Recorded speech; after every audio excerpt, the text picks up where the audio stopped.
खम्बागनी। सो आज है बैसाख की चौथ और हम लोग सुन रहे हैं कहानी। तो हम लोग रेडी हो चुके हैं, सब रेडी होके आ चुके हैं। इधर रूपाली जी आ चुके हैं, इधर राधिका भाई साहब छुप रहे हैं, उधर खुशबू जी रेडी होके आ चुके हैं और हमारे गणेश जी भी रेडी हो चुके हैं। अब हम सुनते हैं कहानी। तो कहानी सुनते हैं, आपको भी सुनाते हैं। तो ब्लॉग में बने रहिए। ब्लॉग अच्छा लगे तो लाइक एंड सब्सक्राइब जरूर कीजिए। सामग्री सारी कहानी की।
बढ़ जाओ आराम से।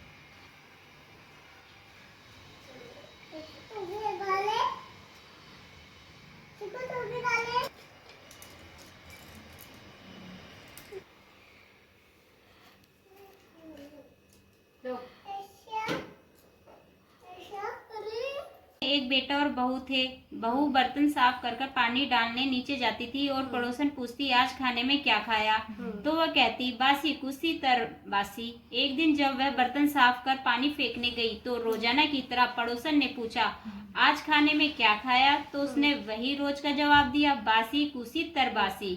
उस दिन सेठ ने बेटे ने उसी बात सुन ली और मन ही मन सोचने लगा, तभी तो यह गर्मा गर्म भोजन कर कर गई है और यह पड़ोसन को बता रही है कि मैं तो बासी कुसी खाकर आई हूँ। दूसरे दिन उसने अपनी माँ से कहकर खीर खांड का भोजन बनवाया। माँ और बेटे बहू के साथ बैठे और प्रसन्नता से भोजन किया। बहू बर्तन साफ कर पानी डालने नीचे गई तो पीछे पीछे उसका पति भी गया। आज भी हमेशा की तरह पड़ोसन ने पूछा, आज क्या खाया? तो उसने वही रोज वाला जवाब दिया कि बासी कुसी तर बासी। उसके पति को बहुत गुस्सा आया। यात्री होने का इंतजार करने लगा। तब रात्रि में पत्नी कमरे में आई और हाथ पकड़ कर बोला, मेरे सामने खीर खांड के भोजन कर कर आई हो और फिर पड़ोसन को बासी कुसी बता रही हो? तब वह मुस्कुराकर बोली, यह आपके पूर्वजों की कमाई है। यह धन ना आपके कमाया ना आपके पिताजी ने। ये तो हुई ना बासी कुसी। यह सुनकर अपने परदेश जाने का विचार कर सुबह उठकर माँ से बोला, माँ मैं कमाने के लिए परदेश जाऊं? माँ ने कहा, अपने पास बहुत धन है, तुझे प्रदेश जाने की क्या जरूरत है?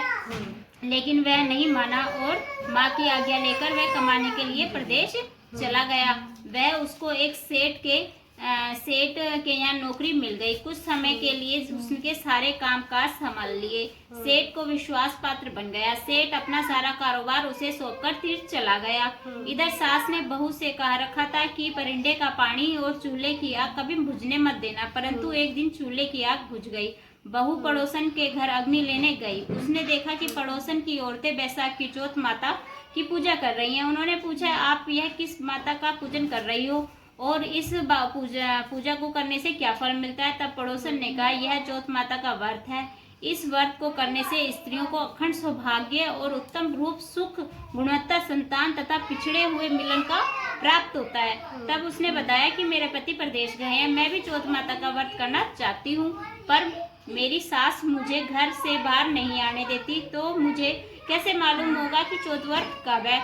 तब पड़ोसन ने कहा, भाऊ तू रोजाना एक डिबिया में एक दाना गेहूं रखते जाना, तब 30 दाने हो जाएं। उस दिन चौथ माता का व्रत रख लेना और शाम को चौथ विनायक जी का पूजन कर चंद्रमा को अर्घ्य देना, फिर खाना भी खा लेना। साहूकार की बहू को पड़ोसन ने कहे अनुसार व्रत करना करते बहुत बीत गया। चौथ माता ने सोचा कि यदि उसकी नन्ही नहीं सुनी तो मुझे कौन मानेगा।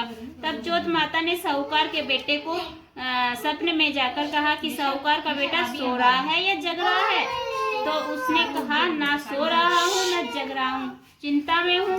इस पर चौथ माता ने कहा, चिंता छोड़ और घर जा, तेरे परिवार को संभाल। जब साहूकार के बेटे ने कहा, मेरा कारोबार बहुत फैला हुआ है, तब चौथ माता बोली, सुबह उठकर स्नान ध्यान से निर्वित होकर दुकान पर जाकर बैठ जाना, चौथ माता का नाम लेकर दीपक जलाकर बैठ जाना, जिसके लेना है ले जाएगा और जिसको देना है दे जाएगा। सुबह उठकर वैसे ही किया और देखते ही देखते हिसाब हो गया और उसने एक जाने की तैयारी कर ली। घर रवाना हुआ तो रास्ते में एक सांप अपनी 100 वर्ष की आयु पूर्ण करके देह समाधि लेने जा रहा था। उसने उसको सिसकार दिया।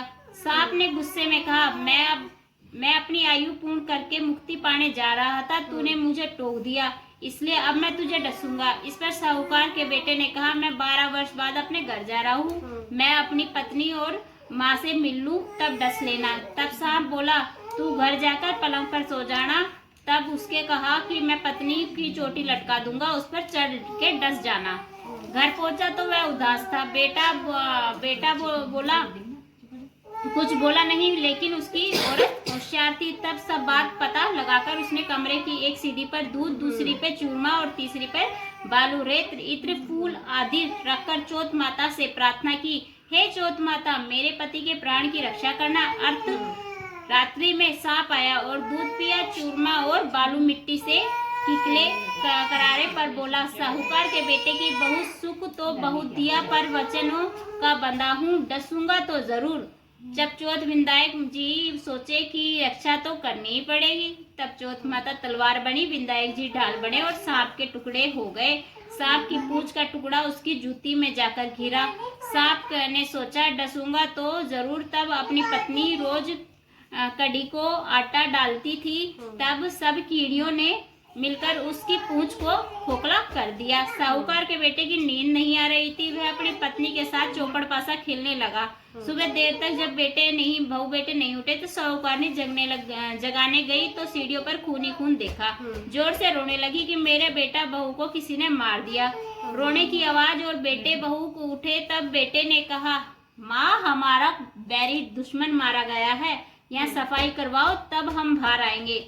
माँ ने कहा, सफाई करवाई। बेटा बहू नीचे आए। बेटे ने पूछा, मेरे पीछे से किसी ने कोई धर्म पुण्य किया क्या? तो बहू ने हामी भरी। तब सास बोली, तू तो 4 समय का खाना खाती थी, तूने क्या धर्म किया? तब बहू बोली, मैं चौथ विनायक का व्रत करती थी, 1 समय का खाना पानी वाली को देती, दूसरी बार का गाय के बछड़े को देती, तीसरी बार को जमीन में गाड़ देती और चौथी बार चांद को अर्घ देकर स्वयं खा लेती।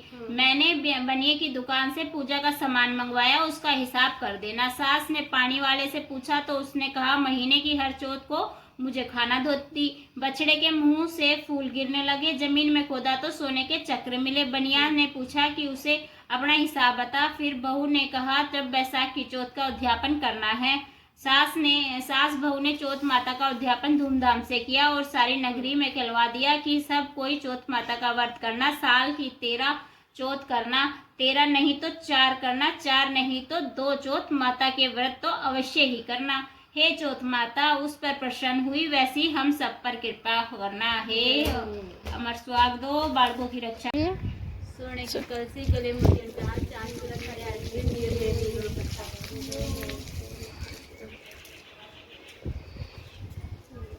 के यहाँ से तो दर्शन तो हो ही गया।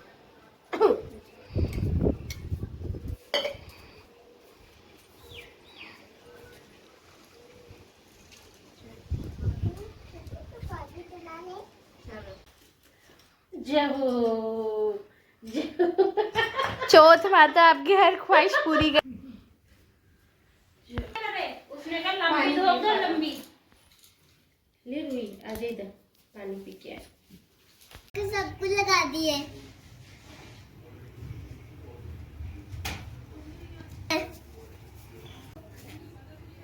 चंदा मामा आ चुके हैं और हम अर्घ दे चुके हैं।